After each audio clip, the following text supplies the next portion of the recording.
فلا مضل له ومن يضلله فلا هادي له ونشهد أن لا إله إلا الله لا خالق إلا الله ولا مالك إلا الله لا محيي إلا الله ولا مميت إلا الله ولا رازق إلا الله ونشهد أن سيدنا وسندنا وحبيبنا وطبيب قلوبنا محمدا عبده ورسوله أرسله بالحق بشيرا ونذيرا وداعيا إلى الله بإذنه وسراجا منيرا صلى الله تعالى عليه وعلى آله وأصحابه وأزواجه وذرياته وبارك وسلم تسليما كثيرا أما بعد فأعوذ بالله من الشيطان الرجيم بسم الله الرحمن الرحيم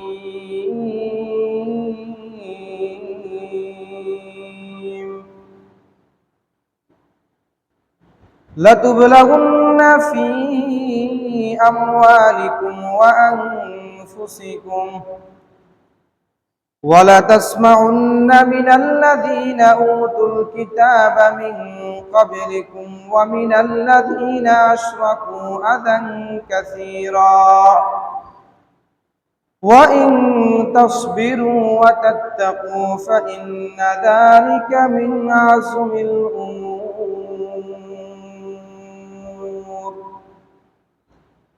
قال رسول الله صلى الله عليه وسلم من يرد الله به خيرا يصب منه أو كما قال النبي عليه الصلاة والسلام صدق الله مولانا العظيم وصدق رسوله النبي الأمي الكريم ونحن على ذلك لمن الشاهدين والشاكرين والذاكرين والصابرين والحمد لله رب العالمين سبحانك لا علم لنا إلا ما علمتنا إنك أنت العليم الحكيم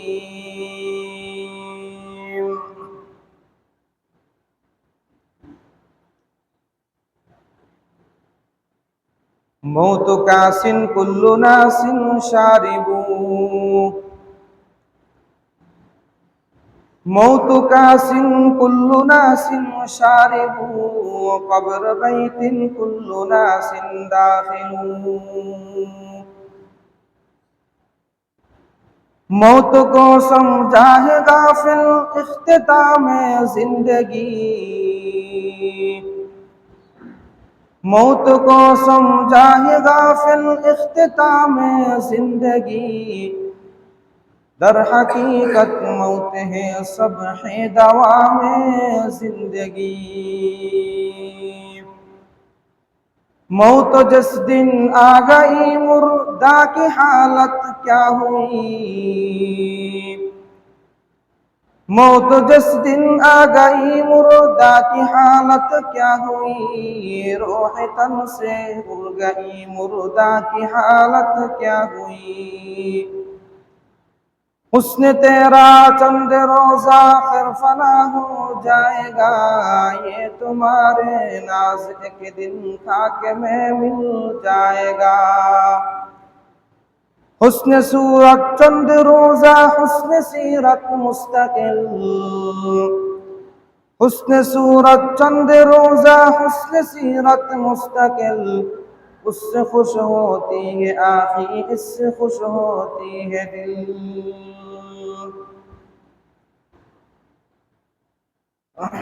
সম্মানিত মুসল্লিয়ানি কেরাম,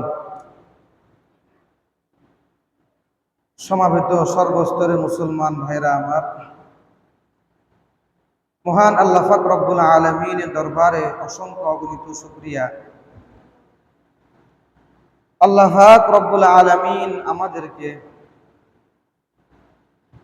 আজ পবিত্র দিন জুমার দিনে মসজিদে আসার জন্য, বসার জন্য তৌফিক দান করেছেন। এই জন্য আমরা সকলেই মহান রব্বুল আলামিনের দরবারে আন্তরিকতার সাথে প্রাণ খুলে মন ভরে শুকরিয়া জ্ঞাপন করি, আলহামদুলিল্লাহ।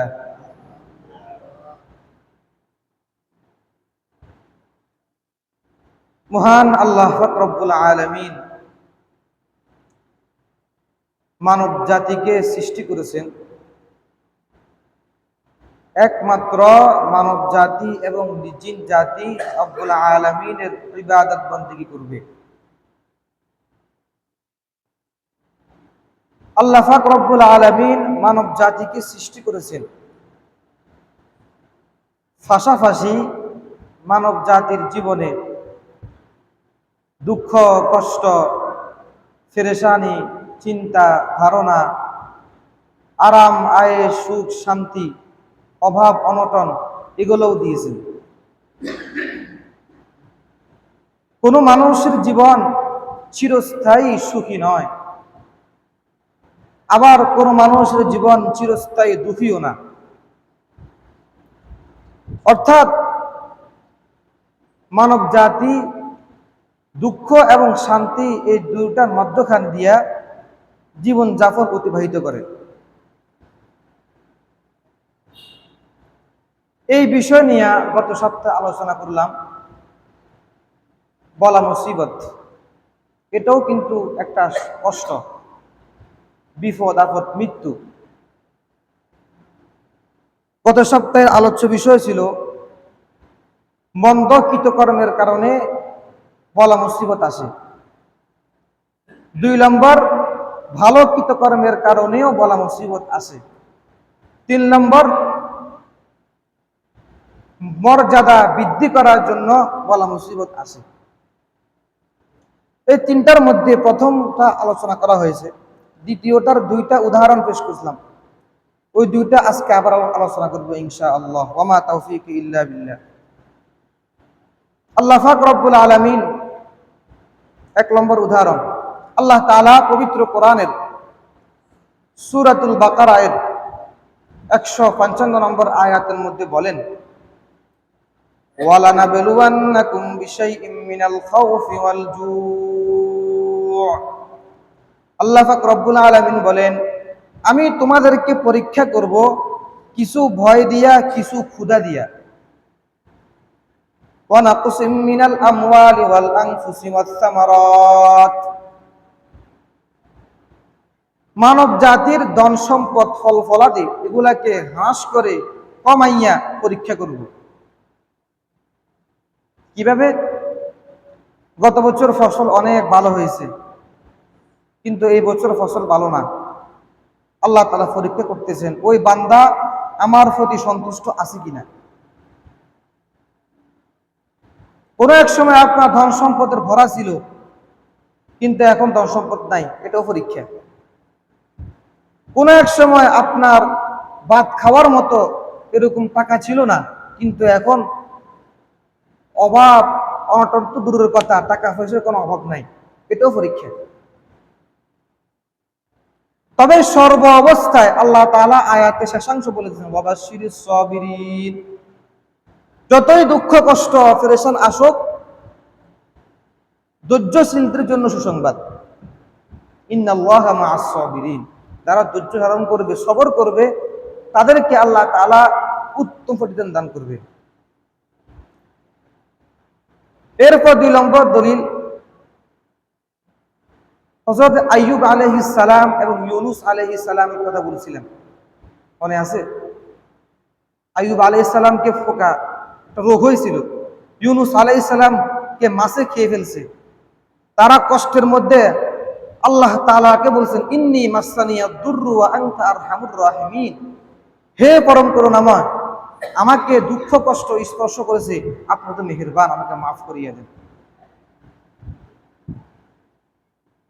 এরপরে ইউনূস আলাইহিস সালাতু ওয়াস সালামকে যখন মাছে গিলে ফেলছে, তখন তিনি মাছের পেটে বলেছেন, লা ইলাহা ইল্লা আনতা সুবহানাকা ইন্নী কুনতু মিনাজ জালিমিন। এই দোয়া করার সাথে সাথে আল্লাহ পাক রব্বুল আলামিন মুক্তি দান করছেন।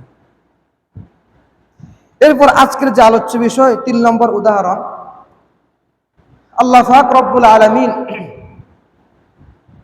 পবিত্র কোরআনের সূরাতুন নাহলের 53 নম্বর আয়াতের মধ্যে ঘোষণা করেন, ওয়ামা বিকুম মিন নি'মাতিন ফামিনাল্লাহি সুম্মা ইযা মাসসাকুমুদ দুররু ফাইলাইহি তাজআরুন। আল্লাহ পাক রব্বুল আলামিন বলেন, তোমাদের কাছে যে সমস্ত নিয়ামত আছে, ফামিনাল্লাহি, এগুলা আমার পক্ষ থেকে।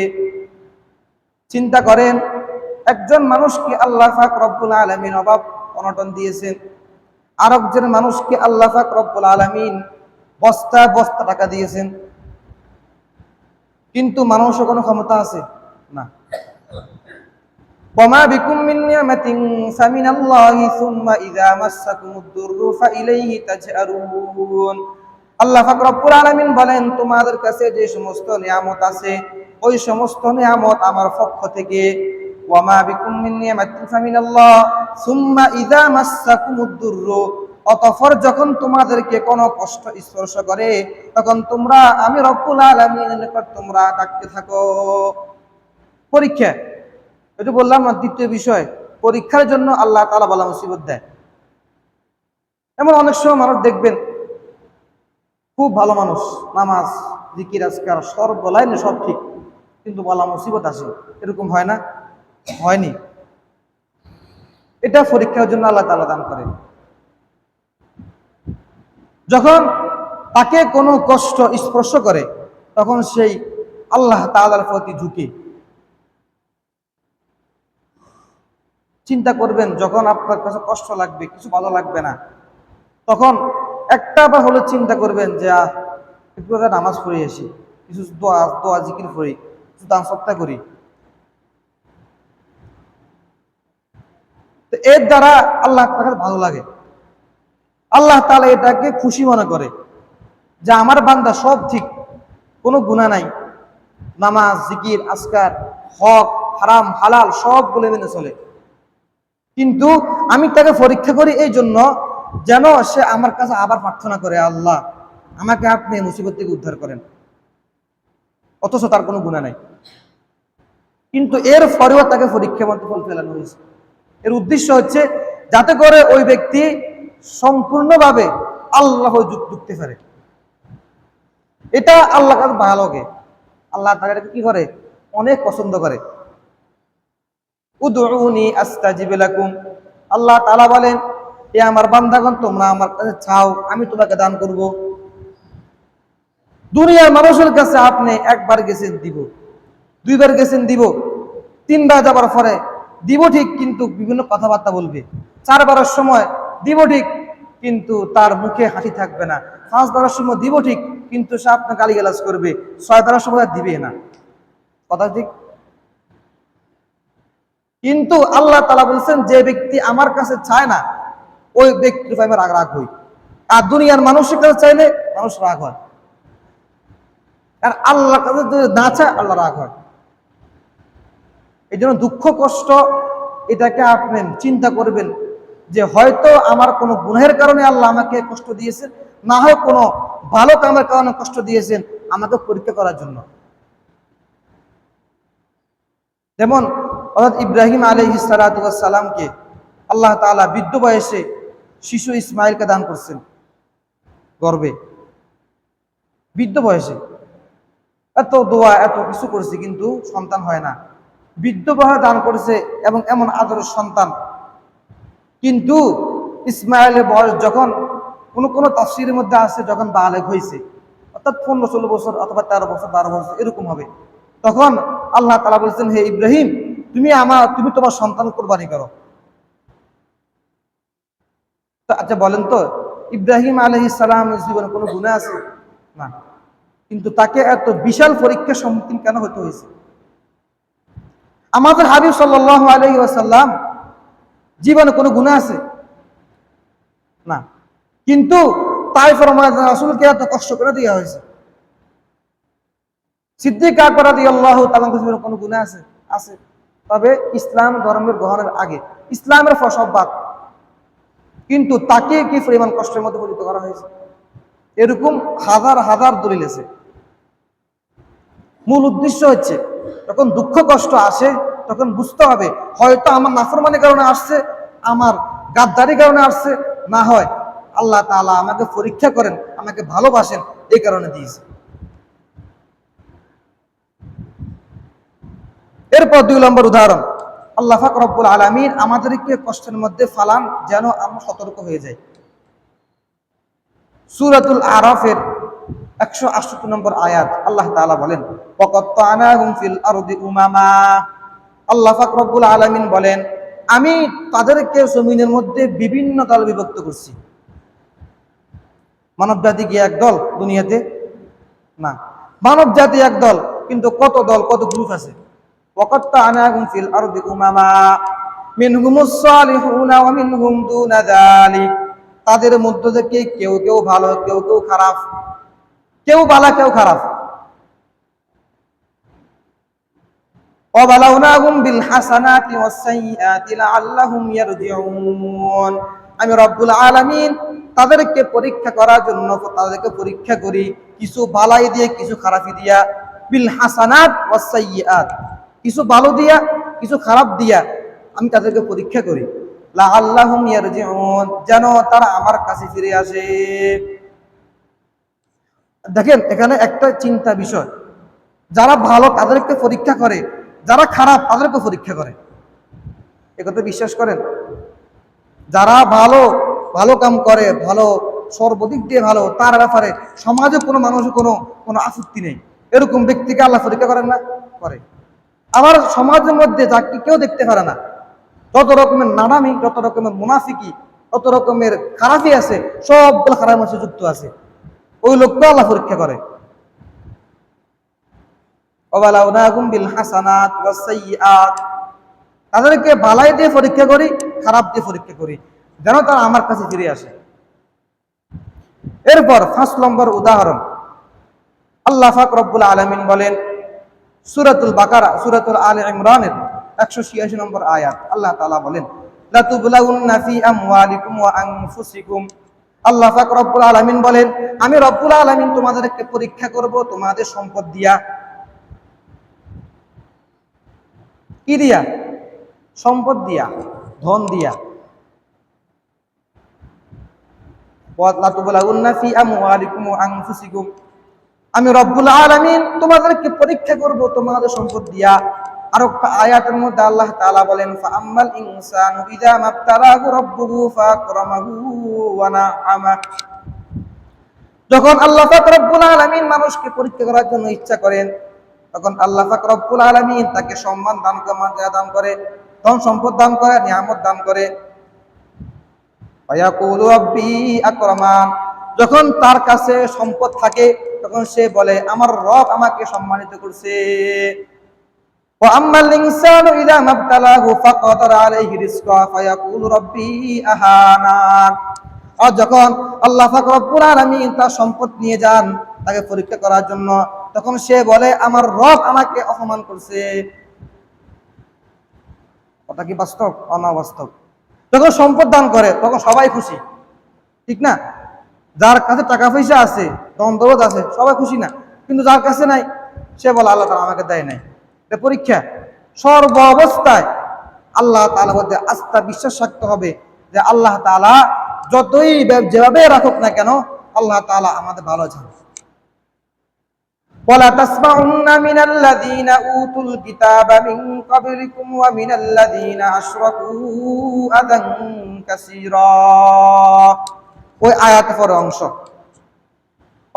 অবশ্যই তোমরা শ্রবণ করবে কাফের বেঈমান মুশরিকদের থেকে বিভিন্ন কঠিন কথা। এই আয়াতের ব্যাখ্যার মধ্যে পাওয়া যায়, যখন হকের কথা বলা হবে, যখন হাদিসের কথা বলা হবে, যখন কোরআনের কথা বলা হবে, যখন হক কথা মিম্বর থেকে প্রচার হবে, তখন মুনাফিকদের গায়ের মধ্যে আগুন লেগে যায়। আযান কাসীরা, কঠিন কঠিন কথা বলবে আপনাকে। রাসূলকে বলতেছেন, রাসূল থেকে নিরাপদ মুক্ত গুনাহমুক্ত কোন মানুষ আছে দুনিয়াতে? বলেন না, নাই। রাসূলকে আল্লাহ বলতেছেন যে যখন আপনি হকের পক্ষে কথা বলবেন, হকের দাওয়াত দিবেন, তখন আপনার নিজস্ব লোকেরা আপনাকে নিয়ে টাটকারি করবে। ওয়ালা তাসমাউন্না মিনাল্লাযীনা উতুল কিতাবা মিন ক্বাবলিকুম ওয়া মিনাল্লাযীনা আশরাকু আযান কাসীরা। এইজন্য ভাইরা আমার, আল্লাহ পাক রব্বুল আলামিন যে পরিমাণ শক্তি দান করেছেন, যে পরিমাণ ক্ষমতা দান করেছেন, ওই শক্তি দিয়া সর্ব অবস্থায় হকের উপর থাকার চেষ্টা করা। কারণ আমাদের হাবিব সাল্লাল্লাহু আলাইহি ওয়াসাল্লাম পর্যন্ত হকের কথা বলার কারণে মানুষের সমালোচনার পতিত হয়েছে। তাহলে আমরা কোন জায়গায়? যেখানে রাসূল হকের কথা বলার কারণে, কোরআনের কথা বলার কারণে, হাদিসের কথা বলার কারণে, ইসলামের কথা বলার কারণে রাসূলকে তায়েফের ময়দানে রক্তাক্ত করেছেন, রাসূলকে তার নিজস্ব লোকেরা তাকে জুলুম করেছেন, মানুষের টর্চার করেছেন, সেখানে আমরা কোথায়? এই জন্য হকের কথা, ইসলামের কথা যেভাবে হোক বলতে হবে। যত বড় বিপদ আসুক না কেন, যত বড় মুসিবত আসুক না কেন, যত বড়ই কিছু আসুক না কেন, হক থেকে আমরা কোনোভাবেই হকের বিপরীত কোনো কাজ করা যাবে না। ওয়ামা আহাদুম মিন আলসুনিন নাসি সালিমা ওয়ালাউ আন্নাহু যাকান নাবিয়ুল মুতাহহারু। আদম আলাইহিস সালাম থেকে এ পর্যন্ত কোন মানুষের সমালোচনার মুখ থেকে রক্ষা পায় নাই। এমনকি ওয়ালাউ আন্নাহু যাকান নাবিয়ুল মুতাহহারু, আমাদের হাবিব মুহাম্মদুর রাসূলুল্লাহ সাল্লাল্লাহু আলাইহি ওয়াসাল্লাম পর্যন্ত মানুষের সমালোচনার মুখ থেকে রক্ষা পায় নাই। فإن كان مقداما يقولون أحوجوا وإن كان مفضالا يقولون مبذروا। যদি আপনি বিরক্ত হন, সাহসী হন, তখন মানুষ আপনাকে বলবে পাগল, উন্মত্ত। আর যদি আপনি উদার হন, তাহলে বলবো অপচয়কারী। وإن كان سكيتا يقولون أبكموا وإن كان منطقا يقولون مهزروا। যদি আপনি চুপ থাকেন, মানুষ বলবে সে বোকা, কিছু বুঝে না, ঠিক না? আর যদি আপনি কথা বেশি বলেন, বেশি চালাক বেশি, ঠিক না? ঠিক যখন কথা বেশি বলবেন, কথা বেশি বলতে এখানে উদ্দেশ্য আরেকটা, ওয়াইন কানা মিনতিকান, তখন আপনি হকের কথা বলবেন, তখন মানুষ বলবে ইয়াকুলুনা মিহজারু, সে একটু বেশি চালাক, একটু বেশি বুঝে, ঠিক না? সমাজের মধ্যে এরকম কিছু লোক আছে না, তখন তাদের গায়ে কোনো কথা লাগবে, কোরআন হাদিসের কথা গায়ে লাগবে, সঙ্গে সঙ্গে তাদের গায়ে আগুন লেগে ওঠে। وَإِنْ كَانَ صَوَّامًا وَبِاللَّيْلِ قَائِمًا يَقُولُونَ زَرَّافٌ يُرَائِي وَيَمْكُرُ। যখন আপনি রোজা রাখবেন, নামাজ পড়বেন, জিকির করবেন, দান সৎকা করবেন, ইবাদত বন্দি করবেন, তখন লোকেরা বলবে সে একটু ফরজগার বেশি দেখায়, মানুষ দেখায়, বুজুর্গিরি দেখায়, এরকম বলে। এগুলো হচ্ছে সমালোচনার তারিফ। এরপরে তিনি বলতেছেন ফালা তাহতাফিল বিন্নাস ফিয-যাম্মি ওয়াস-সানা ওয়ালা তাখশা গায়রাল্লাহি ফাল্লাহু আকবার। সাবধান, ওয়ালা তাহতাফিল বিন্নাস ফিয-যাম্মি ওয়াস-সানা, মানুষের প্রশংসা, মানুষের নিন্দা, এতে তুমি ঘাবড়াবে না, বরং তুমি একমাত্র আল্লাহকে ভয় করবে। তোমার সঙ্গে আল্লাহ আছে, দুনিয়ার কোনো মানুষ তোমার সঙ্গে তোমার বিরুদ্ধে থাকে তো কে কিছু করতে পারবে না। ওয়ালা তাখশা গায়রাল্লাহ আল্লাহু আকবার, একমাত্র আল্লাহকে ভয় করবা, দেখবা দুনিয়ার কোনো পরাশক্তি তোমাকে আশ্রয় দিতে পারবে না। এই জন্য হকের কথা ওই আয়াত থেকে আসছে, ওয়ালা তাসমাউন্না মিনাল্লাযীনা উতুল কিতাব মিন ক্বাবলিকুম, যে কাফের মুশরিক বেঈমানরা রাসূলকে অনেক কঠিন কথা বলতো, রাসূল কাহিন, রাসূল পাগল, রাসূল মজনুন, রাসূল শায়ের, নাউযুবিল্লাহি মিন যালিক। কিন্তু সর্বাবস্থায় আল্লাহ তাআলা বলেছেন, ওয়া মা আরসালনাকা ইল্লা রাহমাতাল লিল আলামিন, আমি আপনাকে একমাত্র বিশ্ববাসীর জন্য রহমত দিয়ে প্রেরণ করছি। এই জন্য রাসূলের উত্তরসূরি আমরা, রাসূলের উম্মত আমরা, আমাদেরকে রাসূলের অনুসরণ করতে হবে। রাসূলের প্রত্যেকটা কথা, প্রত্যেকটা কাজ সাহাবায়ে কেরাম যেরকম মানছে আমাদেরকে মানতে হবে, মরা চিন্তা করতে হবে। বলা মুসিবত, বিপদ আপদ, মরা, মৃত্যু, এটাও কিন্তু বিরাট একটা পেরেশানি। এটা কি বিরাট একটা পেরেশানি। যাদের কোনো আত্মীয় স্বজন মারা যায় তারা বুঝে মৃত্যুটা অনেক কষ্টের, যে মৃত্যুবরণ করে সেও কষ্টের, যারা ফ্যামিলি তারাও কষ্টের। এই দুনিয়া কষ্ট ছাড়া আর কিছুই না। ওমাল হায়াতুদ দুনিয়া ইল্লা মাতাউল গুরুর, দুনিয়া ধোঁকা ছাড়া কিছুই না। আপনি কত সম্পদ অধিকারী হয়েছেন, আল্লাহ তাআলা কিয়ামতের ময়দানে আপনাকে জিজ্ঞেস করবে না। হাদিসের মধ্যে রাসূল কারীম সাল্লাল্লাহু আলাইহি ওয়াসাল্লাম বলেন, হযরত আবু হুরায়রার হাদিস, ইন্নাল্লাহা লা ইয়ানজুরু ইলা সুওয়ারিকুম ওয়া আমালিকুম, ইন্নাল্লাহা লা ইয়ানজুরু ইলা সুওয়ারিকুম ওয়া আমওয়ালিকুম ওয়ালাকিন ইয়ানজুরু ইলা কুলুবিকুম ওয়া আমালিকুম। আল্লাহ তাআলা দেখবেন তোমাদের আমল কি, তোমাদের সম্পদ, তোমাদের আমল কি, তোমাদের ভিতরে কি আছে, আল্লাহ এটা দেখবেন। কিয়ামতের ময়দানে তুমি কোটিপতি ছিলা, তুমি ধন সম্পদ ওয়ালা ছিলা, তুমি লাখপতি ছিলা, তুমি ক্ষমতাবান ছিলা, তুমি অনেক বড় কিছু ছিলা এলাকার মধ্যে, কিন্তু আল্লাহ তাআলা বলবেন কিয়ামতের ময়দানে আমি রব্বুল আলামিনের এগুলো কোনো পাত্তাই নাই, এগুলো কোনো পাত্তাই রব্বুল আলামিনের কাছে নাই। এবার আপনি যত বড়ই কিছু হন, দুনিয়া আপনার ক্ষমতা, আপনার টাকা পয়সা, আপনার ধন দৌলতের কারণে মানুষ চলতে পারতো না, কথা বলতে পারতো না, এই মানুষকে আল্লাহ তাআলা কিয়ামতের ময়দানে বলবে তোমার এই ধন সম্পদ আমার কাছে মাছির মশার ফানা থেকেও নিম্ন। এই জন্য ভাই মরার আগে আগে আমাদেরকে চেষ্টা করতে হবে আল্লাহ তাআলার প্রিয় বান্দা হওয়া।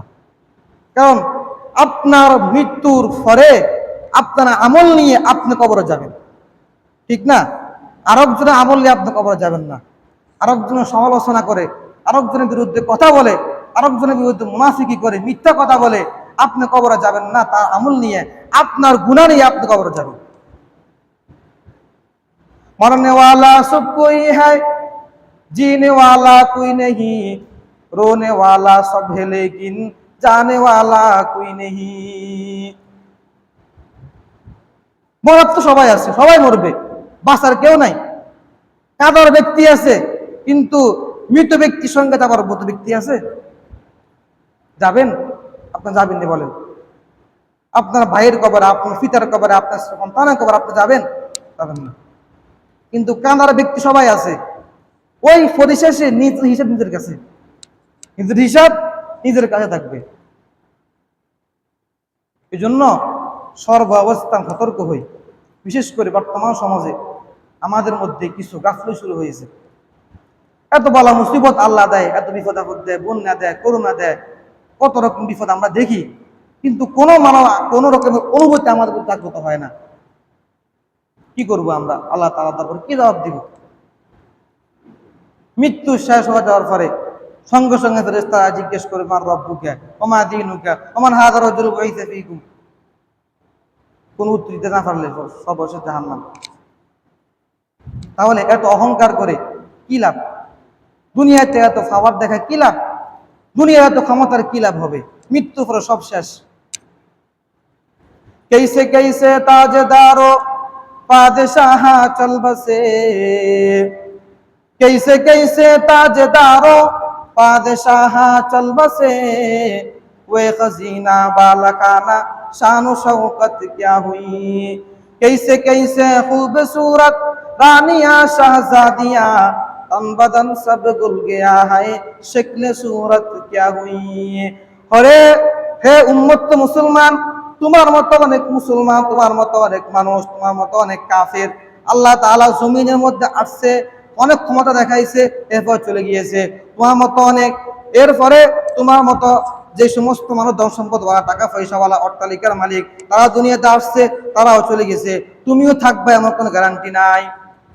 कैसे कैसे खूबसूरत रानिया शाहजादिया तन बदन सब गुल गया है शक्ल सूरत क्या हुई। তোমার মতো কত সুন্দরী নারী দুনিয়াতে আসছে, দুনিয়া থেকে চলে গিয়েছে, কত শাহজাদিরা আসছে, চলে গিয়েছে, কিন্তু তোমার অবস্থা কি তাদের মতো হবে না? হবে না? হবে। এজন্য আল্লাহর ওয়াস্তে একটু সতর্ক হয়ে যায়। সমালোচনা, বিরোধিতা, এগুলার দ্বারা নিজের ক্ষতি। আপনি একটা মানুষের বিরুদ্ধে একটা কথা বলবেন, পরিশেষে এই ক্ষতিটা আপনার উপর আসবে। পরিশেষে ক্ষতিটা কার উপর আসবে? নিজের উপর আসবে।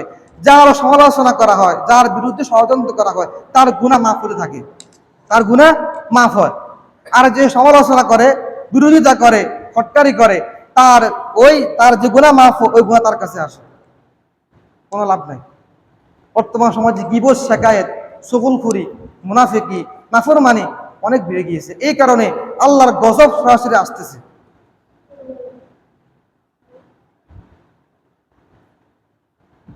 যাই হোক, আমার বিষয় তিনটা ছিল। 3 নম্বর বিষয় যেটা, সেটা হচ্ছে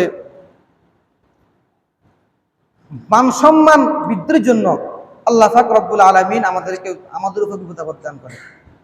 হাদিসের মধ্যে রাসূল করিম সাল্লাল্লাহু আলাইহি ওয়াসাল্লাম বলেন, যখন কোনো মানুষের শরীরের মধ্যে কাঁটা লাগে, কাঁটা লাগে না, অনেক সময় আমাদের শরীরের মধ্যে কাঁটা ঢুকে, মাছের কাঁটা, সুই, এরকম ভাবে জলি, এরকম যে সমস্ত জিনিস আমাদের শরীরের মধ্যে গাঁথে, কষ্ট পায়।